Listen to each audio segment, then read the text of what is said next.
ہمارے یہاں نا بڑے ذکر ہوتے ہیں صبح سے شام تک. اب یہ دیکھنا ہے کہ سیاسی بات زیادہ ہوتی ہے یا مصطفیٰ کی بات زیادہ ہوتی ہے. اب ہم نے تھوڑی تفصیل کرنی ہے کہ ہم روزی روٹی کی بات زیادہ کرتے ہیں یا اپنے نبی کی بات زیادہ کرتے ہیں. اس لیے کہ امت کا حق ہے کہ کثرت سے نبی پاک کا ذکر کرے، اور اسی ذکر کا ایک پہلو بڑا وہ یہ ہے کہ اپنے محبوب پر کھل کے درود و سلام پڑھے، کھل کے درود و سلام پڑھے. صبح و شام اس کی زبان پر درود کا نغمہ جاری رہے. اور حضور کا یہ حق ہے امت پر کہ امت اپنے نبی کی فرما برداری کرے، امت اپنے رسول کی فرما برداری کرے، اتباع کرے، اطاعت کرے، حضور علیہ السلام کے نقش قدم چلے. اور پھر 5ویں نمبر پر امت کی ذمہ داری ہے کہ امت نبی پاک کے دین کی تبلیغ کرے. دین کی مسواک کرنا سنت ہے نا جی، پتھر کھانا بھی سنت ہے، پتھر کھانا بھی یہ بھی سنت ہے.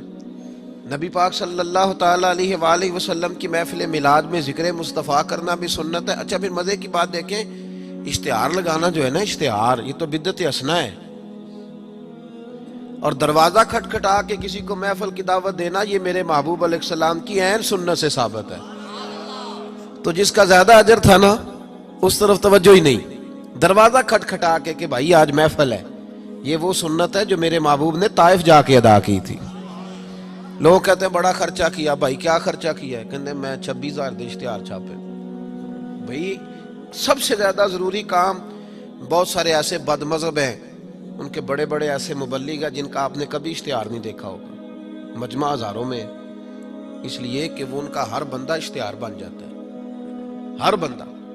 تو یاد رکھے نبی کریم صلی اللہ علیہ وسلم کا یہ حق ہے کہ امت محبوب کا ذکر کرے، تذکرہ کرے، دین کی تبلیغ کرے. اور حضور کے دشمنوں کے ساتھ بغض رکھنا یہ بھی نبی پاک کا حق ہے. ایسا نہیں ہو سکتا کہ ایک بندہ حضور کی بے ادبی کرے، توہین کرے، محبوب کے نواسوں کو باغی کہے، حضور علیہ الصلوۃ والسلام کے صحابہ کو برا کہے اور ہمارا یار بن جائے. یہ حضور کا حق ہے کہ ہم نبی پاک کے دشمنوں کے ساتھ اپنے دل کے اندر کجی رکھیں، ان سے بچیں. میری باتوں کی سمجھ آ رہی ہے میرے بھائیوں؟ یہ حقوق ہیں جو ہم نے نبی پاک علیہ السلام کے حق ادا کرنے، اور جس سے محبوب کو محبت ہے اس سے محبت کرنا بھی ہماری ذمہ داری ہے.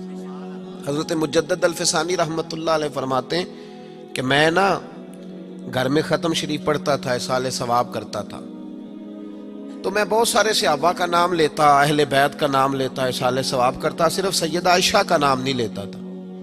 تو کہتے ہیں مجھے نبی پاک صلی اللہ علیہ وسلم خواب میں ملے اور سرکار نے فرمایا شیخ احمد تجھے پتہ ہے نا میں اکثر کھانا عائشہ کے دسترخوان پہ کھاتا ہوں، تو اس کا ذکر ہی نہیں کرتا. تو ہر اس شخص سے جس سے محبوب نے محبت کی، ہر اس شخص سے محبت کرنا یہ نبی پاک کے حقوق میں شامل ہے. سب سے پہلی بات یہ کہ امت محبوب پہ ایمان لائے. کس طرح ایمان لائے؟ کہ جو حضور کہہ دے امت سمجھ جائے کہ اسی میں میری بہتری ہے، امت مان جائے آنکھیں بند کر کے. غیر مشروط اطاعت ہے ہی صرف نبی پاک کی، اس میں کوئی شرط نہ لگائے، مانے اور دل سے مانے. یہ نہ کہے کہ یہ کیسے ہو سکتا ہے مولوی صاحب آپ کہہ تو صحیح رہے پر دنیا بڑی دور چلی گئی ہے، وہ دنیا داری بھی کرنی پڑتی ہے. اس میں گنجائش تلاش نہ کرے. جو حضور کہہ دیں اس پہ ایمان لے آئے، جو نبی پاک فرما دے اس پر ایمان لے آئے. نبی پاک صلی اللہ علیہ وسلم مکے سے ہجرت کر کے مدینے تشریف لا رہے تھے. حضرت ابو بکر صدیق ساتھ تھے. ابو جہل نے اعلان کیا کہ جو محبوب علیہ السلام کو معاذ اللہ گرفتار کرے گا 100 سرخ اونٹ ملیں گے. اور بھی بہت سارے لوگ آئے، سراقہ بن مالک بھی گھوڑا لے کے آئے. حضور تک پہنچ گئے. نبی پاک علیہ السلام کا اختیار زمینوں پہ بھی چلتا ہے، آسمانوں پہ بھی چلتا ہے. سرکار دو عالم صلی اللہ تعالی وسلم کو گرفتار کرنے لگے تو حضور نے زمین کو حکم دیا. زمین نے سراقہ بن مالک کے گھوڑے کی ٹانگیں پکڑ لی.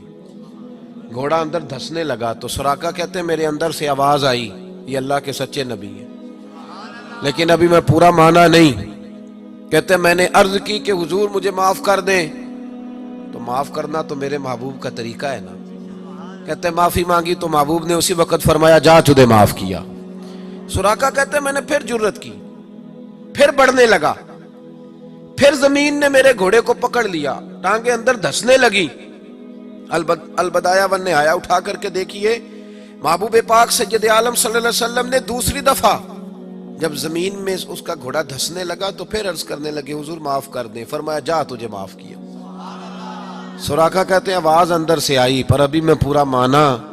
آواز تو ہمارے اندر سے بھی روز آتی ہے کہ بدل جانا چاہیے, ہمیں دین کی طرف آ جانا چاہیے, پر ہم بھی تجربے کرتے رہتے ہیں. اللہ ماشاءاللہ. کہتے ہیں 3 دفعہ ایسا ہوا, 3 دفعہ نبی پاک نے معاف کیا, پھر میرے اندر سے آواز آئی کہ یہ اللہ کے سچے رسول ہیں.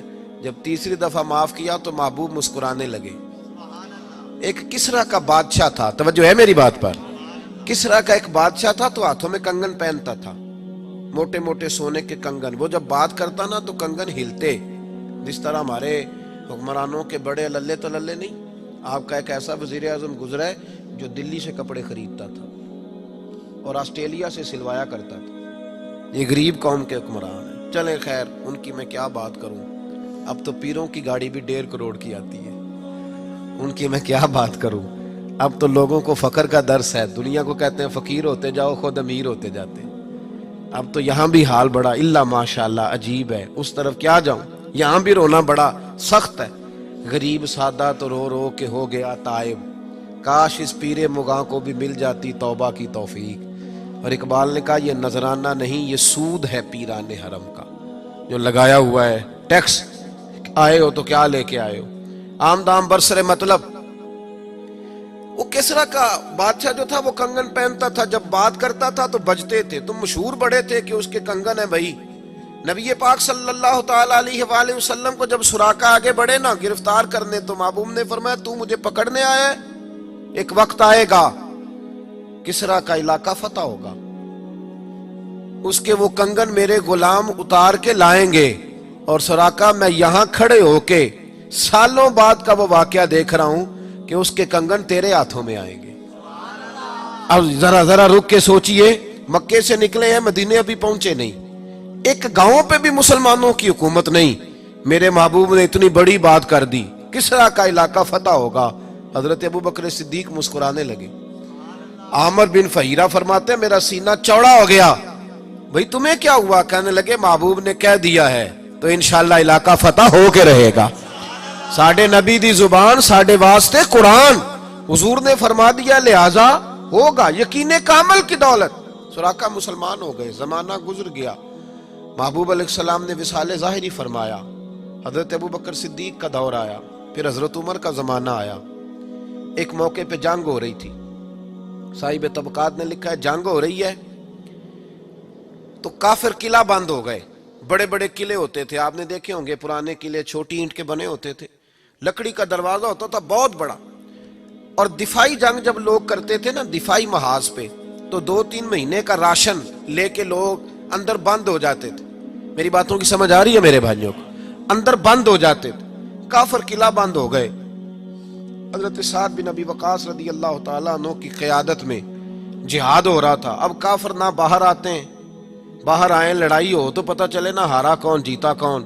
اب وہ اندر بند ہیں, باہر ہی نہیں نکلتے, اور مسلمان اندر جا نہیں سکتے, قلعے کی دیواریں بڑی اونچی ہیں.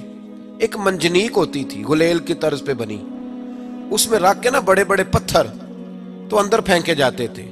پتہ ہے آپ کو منجنیق کیسے ہوتی تھی؟ وہ 2 بڑے بانس رکھ کے نا اوپر, تو اس کو گلیل کی طرز کی بنایا جاتا تھا, رسی ڈال کے نیچے اس کے پتھر رکھ کے 2 آدمی پہلے یوں دوڑے جاتے تھے, پھر چھوڑا جاتا تھا تو پتھر جا کے لگتا تھا.